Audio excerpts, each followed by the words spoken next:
we're going to put a propeller on the soccer drone. These two holes have to line up with the threaded holes down here. And it's kind of hard to get it to line up. So what we do is take a stud. This is a 12mm bolt that we have cut the head off of. We'll take the stud and start it in one of those holes.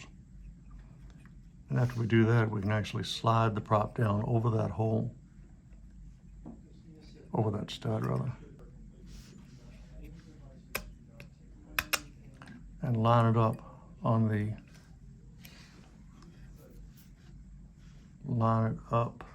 shaft. Push it down. Be sure to push on the bottom of the motor and the top of the prop, not out here somewhere. Then you take your stud out.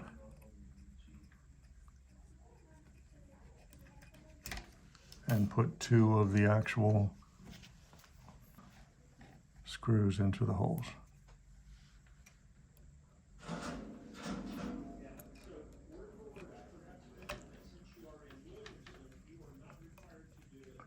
Just finger snug. And then repeat with the other screw and repeat with the other three props.